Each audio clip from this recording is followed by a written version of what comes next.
Okay, so the latest Liverpool news. We're going to have a quick look at the Dortmund defeat yesterday in the early hours in America.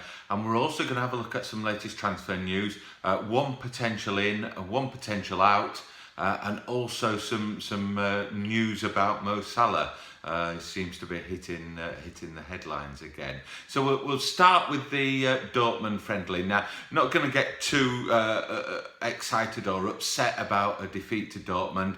It must be said, in pre-season last year they lost 3-1 to Dortmund, and when you look at the team lineups, you can see that obviously Klopp is giving some game time to some of the younger players, and anyway, let's have a look at the team lineups.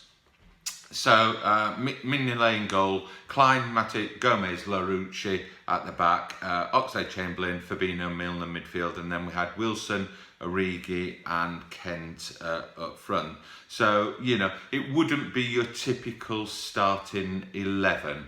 Now, after 2 minutes, some real sloppy defending. I think the blame goes to Nathaniel Clyne for not really clearing the ball out of the 6-yard box. But if you look round at the rest of the defenders, they were all pretty much slow to react to the danger. So Dortmund went 1-0 up. The equaliser came, and that was a great dummy by Ryan Kent. The ball played through, he dummied it through, and Wilson slotted home. And you got to say his finishing looked superb for a young lad. Second half, very hot temperatures. Dortmund made a lot of changes at half time. Liverpool didn't, and it showed. But 53 minutes, Dortmund went 2-1 up, and they played a ball out wide to the right, and Larouci, there looked to be a whole line of players offside, but the player it went to in the Dortmund team was actually played on by Larouci, and you could say they missed Van Dijk in the middle organising that defence. The central defence weren't the last man, and Larouci just played him onside. He obviously beat Larouci down the right, played a ball back, and again all the defence looked to be really a little bit flat-footed, and Dortmund again netted. 58 minutes, again down the right, Larouci failed to clear. Dortmund picked the ball up, attacked Larouci down the right, got past him, and again, everybody sort of sat watching while it was finished. So it looked a little bit wooden, a little bit heavy-legged, which you'd expect in a pre-season friendly, but Dortmund did look sharper. Second goal by Liverpool came about 75 minutes. Ryan Brewster, pretty confident. I'm taking the penalty, put it down, and he slotted it in the goalkeeper's top left corner. And apparently, if you listen to Jadon Sanchez at Dortmund after the game, he said, when he played with him in the England youth teams, he practiced those penalties all the time into the top corners. So he was no surprise to see that one going. Again, nice to see Brewster score. Now, next game is today, Sunday, late Sunday night UK time, 11 p.m. against Sevilla. So it'll be interesting again to see what happens in that one. Highlights from the Dortmund game. I thought Oxlade-Chamberlain looked really sharp. So again, he got good minutes. I mean, just to run through who came on, there was a full change at 60 minutes for Liverpool. So Lewis, Van Dijk, Wijnaldum, Lovren, Henderson, Brewster, Robertson, Jones, Woodburn and Trent Alexander-Arnold came on 60 minutes. So at 60 minutes, you had Trent Alexander-Arnold, Robertson and Van Dijk making up a more solid defence, and it's no surprise Dortmund didn't score while they were on. Larouci, he looked very good going forward. He's very quick, very confident, very positive. So going forward, he did. Defensively, I thought he looked just a little bit naive. His defensive shape was just caught out a little bit at times, and his decision making, when to clear the ball and get rid of it. So a little bit of work, I think, on Larouci, but it'll be good experience for him in these pre-season friendlies. Mignolet in goal, I thought he did well, although conceded 3 goals. I thought he did pretty well. One that I thought could have looked a little bit sharper was Auriga. He's got that new contract. You'd think he'd be really looking to impress, and he looked a little bit heavy-legged at times. A couple of shots that didn't quite go. So I would have expected a bit more from Auriga, and I think you'll find that if he doesn't really start performing. Now he's under contract, they can take their time and will possibly ship him out at some point if he doesn't really step up to the plate. But it's early days, like I say, it's pre-season friendlies. So that was the Dortmund game. We'll have a look at the Sevilla game obviously after that and see what to see. But it's nice to see some of the young lads get a chance. Now, quick look at latest transfer news, and over the last couple of days there's been all the rumours about the German wonderkid Kai Havertz, 20-year-old attacking central midfielder playing for Bayern Leverkusen. I think the season he had last year was a breakout. His stats were 42 games, 20 goals, 7 assists. So obviously it's going to strike the attention of all the top clubs. Season before that, he did 35 games, 4 goals, 9 assists. So there's only really one season to look at. Last year he played mainly as a central attacking midfielder, but I think what may be interesting to Liverpool is he did play 9 games as a right winger, so he can play out on that right wing, and I think that's a slot that Klopp's looking at. Is he likely to come to Liverpool? Well, the links are that Liverpool are interested by Bayern Munich, Barcelona.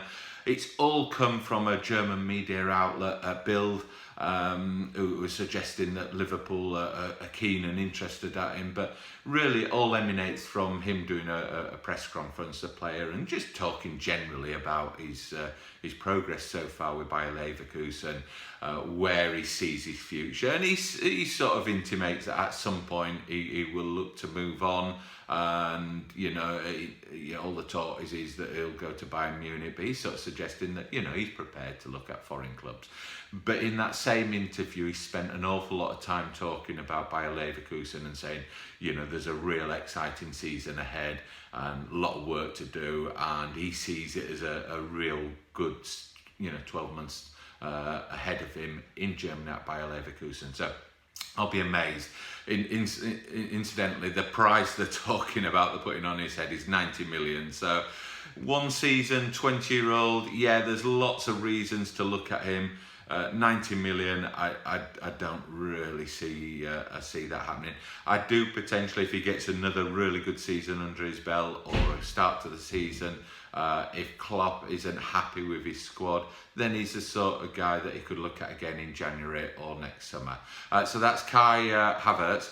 The other one is an out, and that's Nathaniel Clyne. Obviously played in the Dortmund match. Wasn't over impressed with him. He's 28 years old, and obviously he's not going to be a first team starter this season. Crystal Palace, they've lost Wan-Bissaka to Man United. They're looking for a replacement, and the talk is that they're seriously interested in Nathaniel Clyne.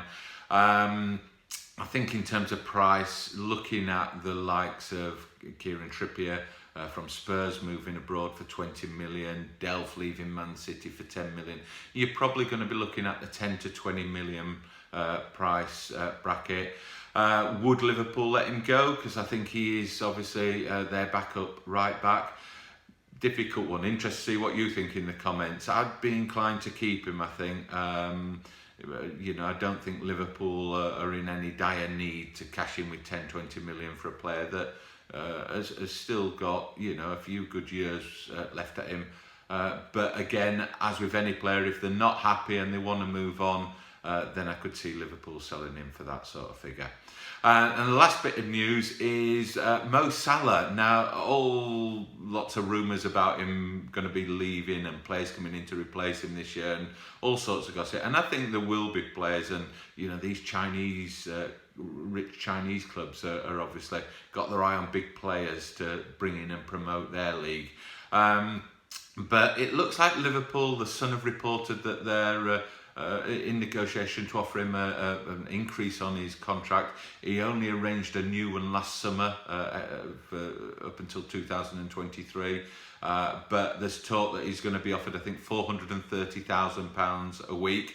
Is that in response to any interest shown? Is it a way of sort of really securing him? Because if you give somebody that sort of wages, it then prices most clubs out of the market of being able to prize him away in the future because they can't afford his wages. So, you know, not too sure how true it is, but it's quite a nice bit of news to hear that they're prepared to put the money behind him at $430,000 a week, and should pretty much keep all the rumours quiet about him going anywhere.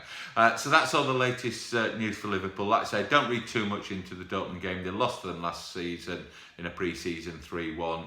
Lots of young lads playing, lots of combinations on the pitch that have not played before. My overall thoughts on that pre-season friendly was some players looked a little bit leggy. Some players that I would have liked to have seen step up, like Auriga, perhaps didn't. Some of the young lads, Ken Wilson, looked superb, and some of the older lads, Milner, looked like he'd never had a summer holiday or anything. He just carried on as he had. Oxlade-Chamberlain again looked sharp, and you know that rumours about Kai Havertz. If Kai Havertz came, it'd be a straight replacement, I think, for Oxlade-Chamberlain, and I think Klopp would like to have a good look at Oxlade-Chamberlain and see if he can really come on this year and stay injury free. And if he does, why would you bring Kai Havertz in as a very similar sort of player? So that's all the latest news. If you like the videos, any support you can give in terms of liking the videos, subscribing, please do so below. And thank you once again for watching.